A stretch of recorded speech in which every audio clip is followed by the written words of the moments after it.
Hello everybody, hope you all are fine. Open your English grammar book at page number 37. আজকে আমরা chapter 9 শুরু করব। I, you, he, she R it এর ব্যবহার। আজকে আমরা I আর you এর ব্যবহার শিখব। I মানে আমি, তোমরা সবাই জানো, আর you মানে তুমি। আমি মানে আমরা নিজেকে বোঝাচ্ছি I দিয়ে, আর তুমি মানে আমরা সামনে কেউ আছেন বা একজনের বেশি কেউ আছেন তাকে বোঝাচ্ছি। তুমি বা তোমরা দুটোই কিন্তু ইউ দিয়ে বোঝানো যায়। তো চলো আমরা পড়ে দেখি কি আছে। I and you. I am Raj. দেখো এই ছেলেটা কি বলছে, আই অ্যাম রাজ মানে আমি রাজ, তার মানে ওর নাম রাজ। এই ছেলেটা বলছে আই অ্যাম সুমিত, তার মানে ও হচ্ছে সুমিত, মানে আমার নাম সুমিত। এই মেয়েটা কি বলছে, আই অ্যাম কণিকা, তার মানে ওর নাম কণিকা, তাহলে ও বলছে আমার নাম কণিকা বা আমি কণিকা।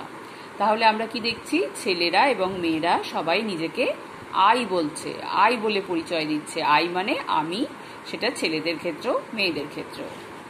এরপর দেখো ইউ। ইউ আর নুপুর, তুমি নুপুর। দেখো এই ছেলেটাই মেয়েটাকে বলছে তুমি নুপুর, তার মানে কি ও হচ্ছে নুপুর, তুমি হও নুপুর। ইউ আর আমান। এই ছেলেটা একে বলছে ইউ আর আমান মানে তুমি আমান, তার মানে এর নাম আমান, বলছে তুমি আমান। এই মেয়েটা আবার এই ছেলেটাকে বলছে ইউ আর রাহুল। কি বলছে, ইউ আর রাহুল, তুমি রাহুল, তার মানে এই ছেলেটা রাহুল, তুমি হও রাহুল। তাহলে এখানেও আমরা দেখছি মেয়েদেরকেও আমরা ইউ বলছি, ছেলেদেরকেও আমরা ইউ বলছি। কিন্তু হি বা সি যখন আমরা শিখবো সেখানে আমরা দেখবো আমরা ছেলেদের হি বলি আর মেয়েদের সি বলি, সেটা আমরা পরের দিন শিখবো। তাহলে আই আর ইউ আমরা কিন্তু ছেলে মেয়ে উভয় ক্ষেত্রেই ব্যবহার করি। আই মানে কি হলো আমি, আর ইউ মানে তুমি বা তোমরা। এখানে আমরা শুধু তুমি দেখতে পেলাম, কিন্তু তোমরাও হয় এবং সেটা তোমরা প্রত্যেকেই জানো।